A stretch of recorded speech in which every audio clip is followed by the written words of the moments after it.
ছিল সকাল থেকে? আমরা মূলত ফার্স্টে 11টার দিকে আমরা হচ্ছে শুনতে পাইছি, সবাই আমাদেরকে ইনফর্ম করতেছে যে আজমলে এই 10 নম্বরে এই আওয়ামী লীগের লোকেরা বসা। তাও আমরা হচ্ছে এখন আমরা এখানে আসতে পারবো না, তাই আমরা জড়ো হওয়ার জন্য আজমলের গলির পিছের গলিতে বসেছিলাম।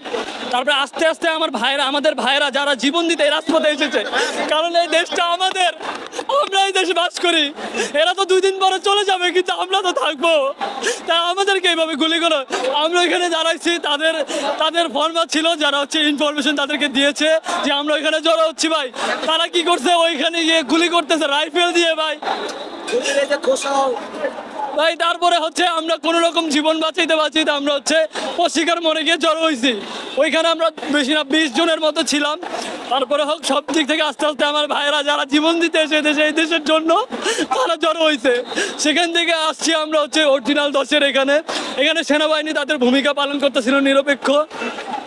আমরা আসার পরে তারা এখান থেকে একটা ধাওয়া করছে তাদের হাতে রাইফেল, ইভেন কি পুলিশ পর্যন্ত গুলি করছে। আমার ভাইগনার চোখের ভিতরে গুলি গেছে, একজনের রানের ভিতর দিয়ে ঢুকেই বাসে বের হয়ে গেছে। তাদের অপরাধটা কি? তারা কি তাদের অধিকারের জন্য রাস্তায় নামছে না? তাদেরকে কেন মারা হলো ভাই? এই অবস্থা। আর সেনাবাহিনী না আসলে আরো অনেক মানুষ মারা যেত, যেটা সত্যি কথা। তাদের হেল্পের জন্য আমরা এই পর্যন্ত দখল করতে পেরেছি। এখন সেনাবাহিনী চলে যাচ্ছে, বুঝতে পারতেছি না কি হয়। এমন হতে পারে যে এরা আবার অ্যাটাক করবে। জীবন দিতে আসছি, জীবন দিয়েই যাব, কিন্তু দেশটা আমার বাপের, তার বাপের দেশটা। যে সে বলবে যে গুলি কর, আর তারা এসে গুলি করবে। পুলিশ কিভাবে গুলি করে? পুলিশ তো আমাদের। পিস্তল নিয়ে ওপেন ফায়ার করছে, প্রত্যেকটা রেকর্ড আছে। যখন ওপেন ফায়ার করছে আমরা আর কোনো কিছুই করি নাই, আমরা জাস্ট আগাইতেছি। পরবর্তীতে যখন ওদের বুলেট শেষ হয়ে গেছে, ওদের ছাত্রলীগের, যুবলীগের সবার টুকাইদের সবার বুলেট যখন শেষ হয়ে গেছে, তখন আইছে পুলিশ বাহিনী। এদের বুলেট শেষ হওয়া মাত্র পুলিশ বাহিনী আইছে এবং সরাসরি ফায়ার।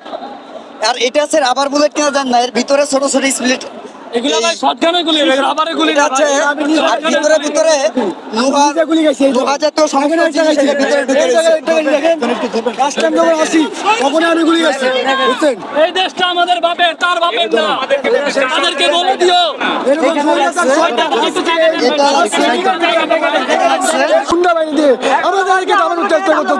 আমাদেরকে থামাতে পারবে না। যতটুকু রক্ত আছে রক্ত ঢেলে দেবো।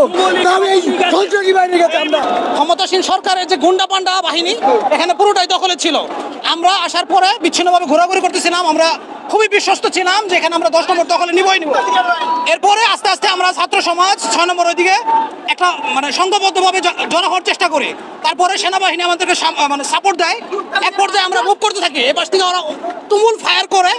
এই রীতিমতো হচ্ছে আমাদের অনেক ভাই বোন আক্রান্ত হয়ে যায়, যাদের রক্ত দেখে আমাদের মাথায় আসলে কোনো কিছু কাজ করতেছিল না।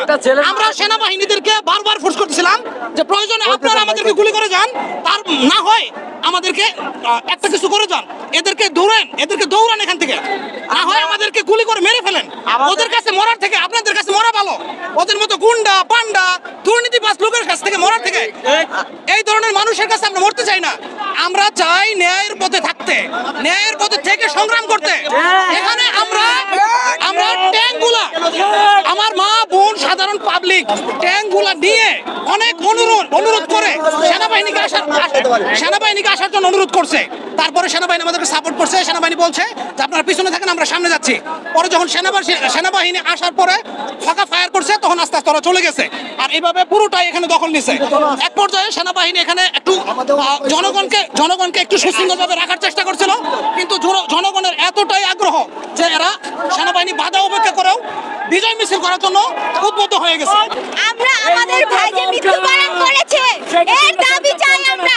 এর জন্য আমরা এসেছি। আমাদের একটাই দাবি, শেখ হাসিনা পদত্যাগ করুন। আমাদের মৃত্যুর দাবি আমরা চাই। আমি কোনো বিএনপি আওয়ামী লীগ বুঝি না।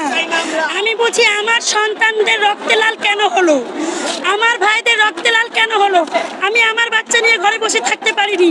আমি চাই শান্তিপূর্ণ সমাবেশ, এই বাচ্চারা সবাই শান্তিপূর্ণভাবে ঘরে ফিরে যাক। কেন এই রক্তে লাল হলো, কেন গুলি চললো, কেন সন্তান মরলো?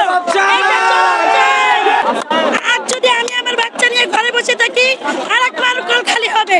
তাই আমি আমার বাচ্চা নিয়ে রাস্তায় নেমে আসছি। সব মায়েরা রাস্তায় নেমে আসো, সব বাচ্চা বাচ্চাদের পাশে থাকো। বাচ্চারা যদি বুক পেতে গুলি খেয়ে মরতে পারে,